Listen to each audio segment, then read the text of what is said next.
Hello friends, मैं चारू शर्मा एक बार फिर से स्वागत करती हूँ आपका मेरे चैनल पाथ ऑफ जॉय पर। फ्रेंड्स, आज मैं मेरी लाइफ का एक छोटा सा किस्सा लेकर आई हूँ आप लोगों के लिए। मैं आज आपसे एक शेयर करना चाहती हूँ अपनी लाइफ का एक छोटा सा किस्सा।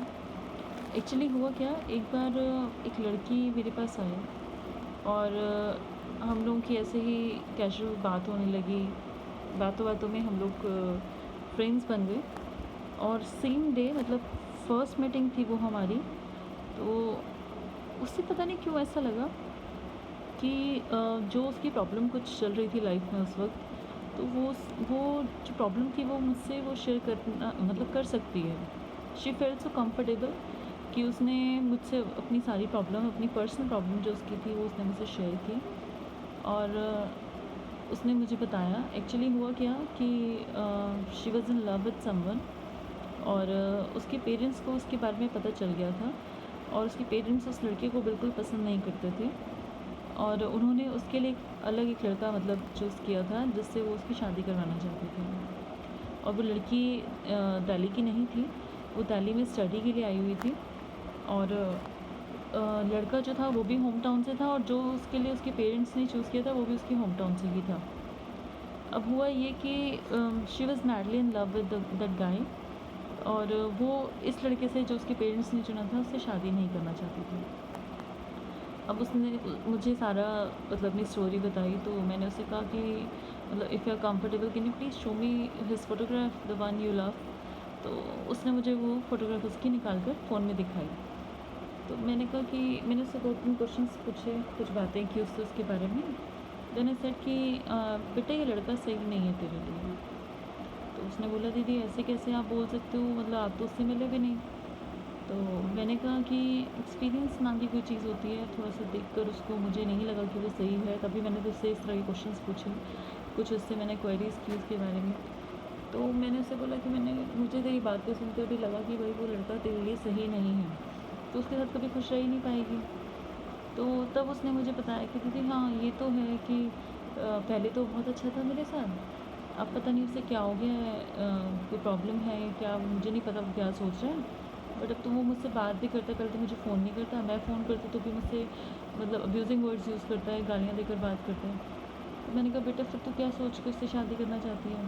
तो उसने बोला दीदी बिकॉज आई लव हिम ना, तो इसलिए। मैंने कहा बट ये तो स्टुपिडिटी हुई ना कि जानबूझकर देख कर कि आगे खाई है और तुम चलते चले जा रहे हो, तो वो चीज़ तो गलत हुआ ना। आप अपने साथ भी गलत कर रहे हो, प्लस में ये मत सोचो कि आपकी लाइफ सिर्फ आपकी है, आपके पेरेंट्स जिन्होंने आपको पाल पोस कर बड़ा किया उनको भी आप हर्ट करने जा रहे हो। और किसी को भी मतलब ये राइट नहीं है कि वो खुद को या अपनी फैमिली को या किसी को भी ट्रबल में डाले या अपने आप को मतलब अपने आप को हर्ट करे। तो उसे मैंने समझाया, तो उसे लगा कि दीदी आप कह तो बिल्कुल सही रहे हो but I am in love with him. मुझे नहीं पता कि मैं क्या करूँ, मुझे नहीं समझ में आ रहा कुछ।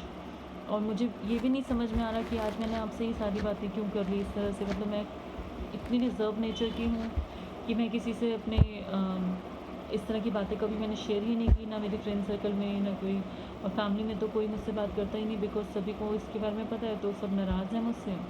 तो घर में मम्मी पापा भाई बहन और जो भी मेरी मतलब सिस्टर इन लॉ है वो भी, कोई मतलब इस बारे में मुझसे बात नहीं करता। एक मेरी कज़न है, उससे मैं थोड़ा सुख दुख कर लेती हूँ बट मतलब तब भी जो सेटिस्फेक्शन एक मिलना चाहिए, एक गाइडेंस मिलनी चाहिए, मुझे कभी किसी से मिली ही नहीं। मुझे समझ ही नहीं आता कि मुझे क्या करना चाहिए।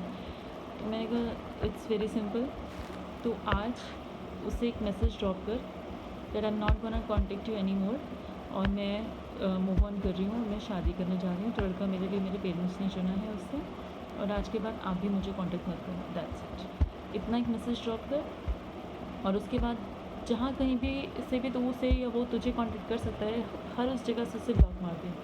व्हाट्सएप है, ट्विटर है या फेसबुक है या फ़ोन से, हर तरह से उसे ब्लॉक कर दे। उसका कोई कांटेक्ट किसी भी तरह से ईमेल वगैरह से कहीं से भी मतलब तुझे वो कांटेक्ट ना कर पाए, और ना ही तो उससे कांटेक्ट करेगी आज के बाद। तो उसने बोला दीदी ऐसे कैसे ऑल ऑफ सडन।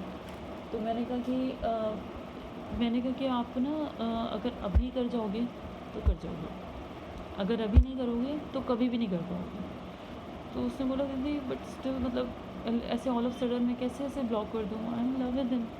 मैंने कहा हाँ बट नो यूज़ ना, because he doesn't love you. If he does तो वो इस तरह की बातें ही नहीं करता, वो जिस तरह से तुम्हें अब्यूज़ करता है, तो कोई फ़ायदा नहीं है। It's a time pass relation for him. तो उसने बोला देन दी मैं किसी और से शादी करूँगी तो मैं उसको कैसे मतलब ना मैं खुश उससे रख पाऊँगी, ना मैं खुद खुश रहूँगी। मैंने कहा बेटा क्योंकि तू अगर किसी और से शादी करेगी ना तो होगा पता है क्या?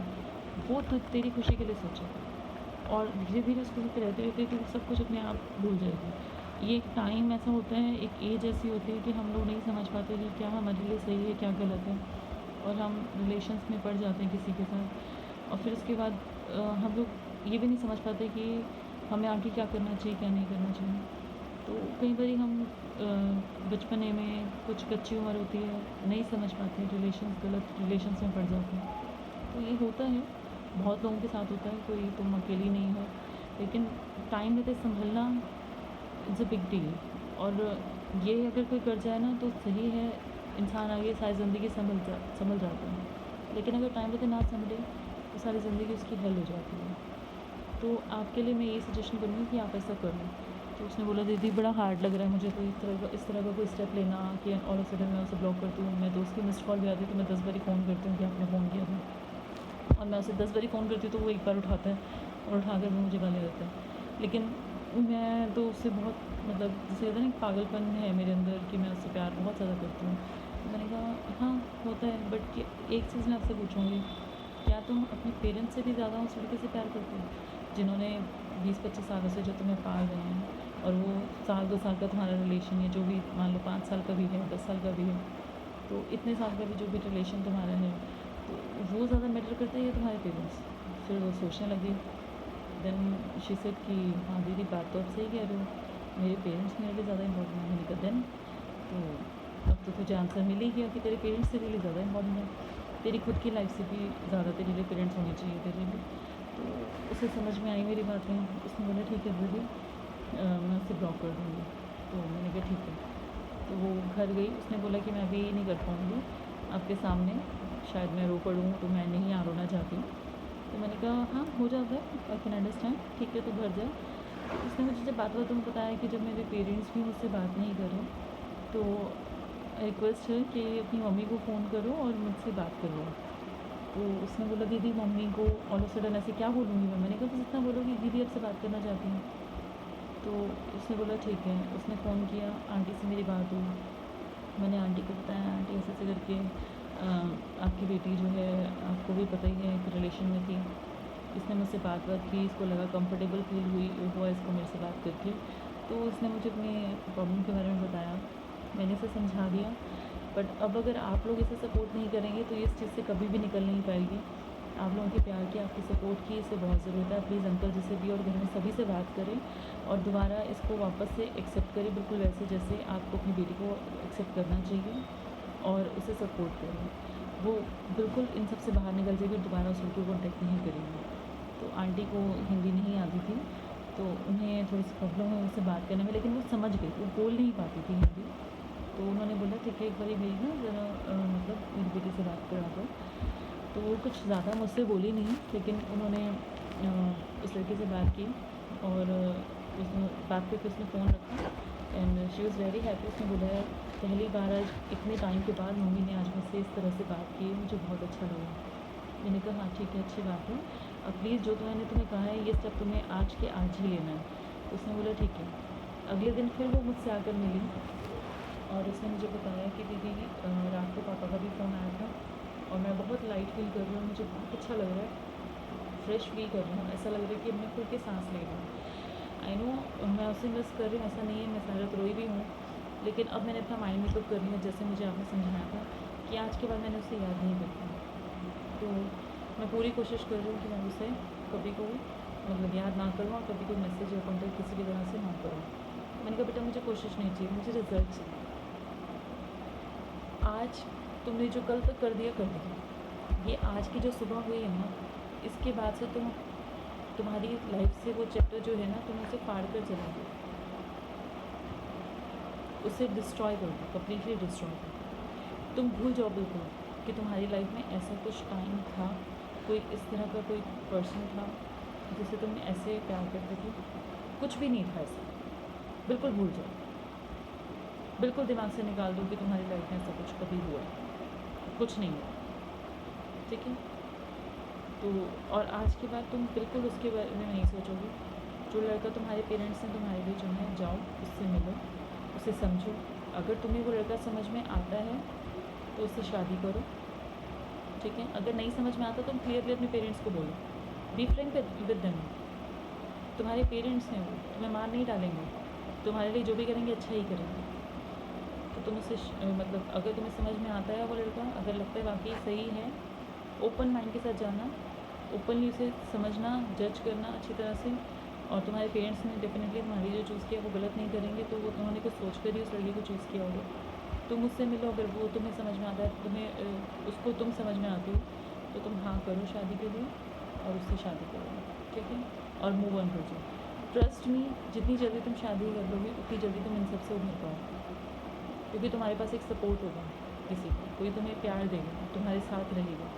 तो हर वक्त जो कोई तुम्हारे साथ होगा तो तुम धीरे धीरे मतलब ऑटोमेटिकली तुम इस सबसे बाहर निकलोगे। तो उसने बोला ठीक है दीदी। फिर उसने मुझे बताया कि भाई ऐसे पापा का भी फ़ोन आया था और आपको पापा ने मुझसे बहुत अच्छे से बात की, and she was very happy. और I am still in touch with her. और उससे मैंने पूछा भी था कि मैं ये किस्सा तेरी लाइफ का मैं क्या अपने चैनल पर शेयर कर सकती, ताकि लोगों को समझ में आए कि मैं किस तरह से काम करती हूँ। तो शायद वो लोग कंफर्टेबल हो पाए ये समझ सकें कि वो उन्हें क्या करना चाहिए, उन्हें कॉन्टेक्ट करना चाहिए, मुझे नहीं करना चाहिए। और शायद उन्हें कंफर्टेबल हो तो शायद मैं किसी की ज़िंदगी संभाल पाऊँ। तो उसने मुझे बोला बिल्कुल दीदी, अगर किसी को इंस्पिरेशन मिलती है आप प्लीज़ मेरा किस्सा शेयर करो, मुझे कोई प्रॉब्लम नहीं है, लेकिन बस मेरा नाम वहाँ पर मत डालना। और I am comfortable with that. आप प्लीज़ ये मतलब करो इसके लिए ना, you can go head for that. तो मैंने कहा ठीक है। तो उससे भी लगा। और मैं आप लोगों से भी रिक्वेस्ट करती हूँ, अगर आप जो लोग भी मेरे व्यूअर्स मुझे देख रहे हैं, सुन रहे हैं, आप लोग अगर आपकी लाइफ में कुछ प्रॉब्लम है या आपके आसपास कोई फ्रेंड सर्कल में, फैमिली में कोई रिलेटिव्स, कोई कज़न, कोई भी ऐसा इंसान जिसको आपको लगता है कि ज़रूरत है मेरी, मैं कुछ उसकी लाइफ में हेल्प कर सकती हूँ, उसको परेशानी जब अगर किसी की लाइफ में है, अगर आपको लगता है मैं फ्रेंड्स ही किसी की हेल्प करना चाहती हूँ दिल से, तो आप प्लीज़ मेरा ये वीडियो उन्हें शेयर कीजिए, उनके साथ उन्हें समझाइए और उन्हें कहिए एक बार मुझे कॉन्टेक्ट करें। फ्रेंड्स, मैं इस चैनल के थ्रू अगर किसी एक की भी ज़िंदगी संवार पाती हूँ तो I feel blessed, I feel blessed. बहुत सारे ऐसे लोग हैं जो उनको देख कर ना मुझे अंदर ही अंदर बड़ा दुख होता है, ऐसा लगता है कि यार मैं क्या करूँ। पर वही है ना, डायरेक्टली किसी के सामने जाकर नहीं, अरे यार क्या प्रॉब्लम है मुझे बता, मेरे को मैं सपोर्ट करती हूँ। मतलब अननोन पर्सन के साथ आप वो चीज़ नहीं कर सकते और सडन जाकर में टाइम लगता है चीज़ों लोगों को आपके ऊपर ट्रस्ट करने में।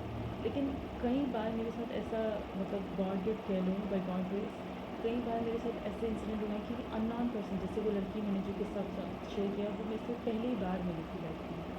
और in the very first meet उसने मुझसे अपनी सारा अपना दिल खोल कर मेरे आगे रख दिया उसने। और उसने मुझसे पूछा कि मुझे नहीं समझ में आ रहा मैं क्या करूँ। और ऐसा मेरे साथ पहली बार नहीं हुआ, मेरे साथ ऐसा कई बार हो चुका है। बहुत सारे ऐसे लोग हैं जिनके साथ इस तरह की प्रॉब्लम्स होती हैं। और कई बार मैं ये काम 6-7 साल से कर रही हूँ, मैंने बहुत लोगों को हील किया है। मेरी कोशिश ये रहती है कि किसी की ज़िंदगी सही हो जाए। मैं एक्चुअली कई दिनों से सोच रही थी यूट्यूब पे चैनल बनाने के लिए। फिर मुझे लगा कि मतलब पहले मैं सोच रही थी कुकिंग के लिए चैनल स्टार्ट करूँ या कुछ इस तरह का। देन अचानक से एक दिन बैठे बैठे मेरे माइंड में आया कि यार मैं यहाँ वहाँ सोच रही हूँ, मैंने इस बारे में कुछ सोचा ही नहीं। ये तो बहुत बड़ा चैरिटी का काम है, किसी की ज़िंदगी संवर जाए, बहुत बड़ा पुण्य का काम है कि किसी की लाइफ ठीक हो जाए, सही ट्रैक पर आ जाए। उससे अच्छा और क्या हो सकता है। लोगों को खुशी मिलेगी तो मुझे भी खुशी मिलेगी, किसी की ज़िंदगी सही रास्ते पर आ जाएगी, तो इससे अच्छा और क्या हो सकता है। तो तब मैंने फिर जिन लोगों की मैंने प्रॉब्लम्स को सॉल्व किया था इससे पहले, तो उनसे मैंने कांटेक्ट किया, मैंने उनका पॉइंट ऑफ व्यू जानना ज़रूरी समझा होता है। उनसे मैंने जब कांटेक्ट किया तो 2-3 लोगों को मैंने मैसेजेस किए, तब उन्होंने मुझे बोला कि हाँ ऑफ कोर्स आपको जानना चाहिए, पर ये स्टार्ट करना चाहिए channel, you must go for it. और मैंने उनसे एक क्वेश्चन हमेशा पूछा, सभी से मैंने पूछा, कॉमन क्वेश्चन था कि do you feel a different level of energy in yourself when you talk to me about your problems? कोई एक एनर्जी अपने अंदर, एक अलग रोशनी खुद के अंदर आपको महसूस होती है, जो आप जब आप अपनी प्रॉब्लम्स को मुझसे शेयर करते हैं और मैं आपको उसके लिए सोल्यूशन उसके लिए गाइड करती हूँ, सोल्यूशंस देती हूँ, तो उनका सभी का एक ही जवाब आया कि हाँ जी, हमें वो एनर्जी एक अंदर, एक अलग सी एक रोशनी हमारे अंदर महसूस होती है जब आप हमसे बात करते हैं, जब आप हमें हमारी प्रॉब्लम से उभारते हैं, जब भी मतलब आपसे हमने बात की है और हम किसी प्रॉब्लम में हुए हैं, हमने आपसे बात की है और आपने उस चीज़ का सोल्यूशन हमें दिया। और मेरे फ्रेंड सर्कल में भी मैं बात करती हूँ ना नॉर्मल भी, तो किसी की मैरिड लाइफ में प्रॉब्लम है या किसी की लव लाइफ में प्रॉब्लम है, अगर किसी ने कभी भी मुझसे शेयर किया ना, तो एक इत्तेफाक की बात रही है मेरे साथ कि पता नहीं कैसे मैंने मतलब वो मुझसे बात करते हैं और उसमें ना I can not help my self कि मैं कई बार सामने वाला सोचता है, ये तो हमेशा सोल्यूशन ही बताती रहती है, बट मैं कई बार अपने आप को रोकना भी चाहती हूँ, तो रोक नहीं पाती कि यार सामने वाला प्रॉब्लम नहीं है, तो यार तो ऐसे नहीं, तो ऐसे करके देखते सही हो जाएगा सब कुछ। तो कई बार मेरे फ्रेंड्स को बोलते हैं यार ये तो सोल्यूशन ना जैसे इसके स्टेप्स पे रहते हैं कि तू ऐसे नहीं ऐसे करके देख, तू ऐसे नहीं ये करके देख, तो लोग मुझे बोल के देते थे मेरे सामने से कि यार तू तो ना रेडी रहती सबको सोल्यूशन देने के लिए। तो मेरी मतलब हँसी भी आती है सुन के, लगता है कि यार शायद मैं मतलब इस चीज़ में इतना ज़्यादा डीपली चली गई हूँ कि मैं किसी को भी देख नहीं पाती कि कोई प्रॉब्लम है, परेशानी में है, तो मैं सबकी हेल्प करने की कोशिश करती रहती हूँ फ्रेंडों से। मैं अपनी कोई प्रेज़ नहीं कर रही, बट मैं ये मेरा नेचर ही है, तो मैं किसी को नहीं देख पाती किसी को भी प्रॉब्लम करना, तो मेरी कोशिश ये रहती है कि किसी एक की भी ज़िंदगी सही ट्रैक पे आ जाए। तो मैं आप लोगों से भी बार बार ये रिक्वेस्ट करती हूँ कि अगर किसी भी पर्सन को आप देखते हैं अपने आसपास जो परेशान है, उनकी लाइफ सही नहीं चल रही है, कुछ दिक्कत है उनकी लाइफ में, वो किसी से शेयर नहीं कर पा रहे खुल के, आपसे बस यही एक रिक्वेस्ट है, अगर आपको नहीं भी ऐसा कोई पर्सन मिलता, अपने कॉन्टेक्ट्स में अगर आप मेरी कोई एक पर्सन की वीडियो देख रहे हैं, जो भी कोई देख रहे हैं, तो अपने कॉन्टेक्ट्स में आप जिस चीज़ को शेयर कीजिए, as much as you share ना, तो कोई एक आधा ऐसा निकल के आएगा जिसकी लाइफ में प्रॉब्लम होगी और जो सोचेगा कि शायद मैं बात करके देखूँ, एक बार ट्राई करके देखूँ, शायद मुझे मेरी लाइफ जो है रास्ते पर आए, सही रास्ते पर आए, तो या मैं इस प्रॉब्लम से निकल पाऊँ, शायद मैं भी कभी खुश हो पाऊँ, शायद मैं भी वो अपने अंदर की जो खुशी है उसको महसूस कर पाऊँ, उस लाइट को महसूस कर पाऊँ, वो रोशनी जो मेरे अंदर अंधेरा इतना हुआ पड़ा है उसको ख़त्म कर दे शायद। तो आप प्लीज़ एक बार ये कोशिश करके देखिए, मेरा साथ दीजिए। एक छोटी सी मैंने एक तरीका अपनाया है लोगों को हील करने का, और मेरे साथ जुड़िए। आपको अगर मेरी बातें कहीं से भी किसी भी लेवल तक अगर कंपेयर कर पा रही हूँ मैं, आपको मेरी बातें समझ में आ रही हैं, अगर आपको मेरा चैनल, मेरा काम समझ में आ रहा है, तो I request you please like, subscribe and share, and thank you so much for listening. Take care, bye.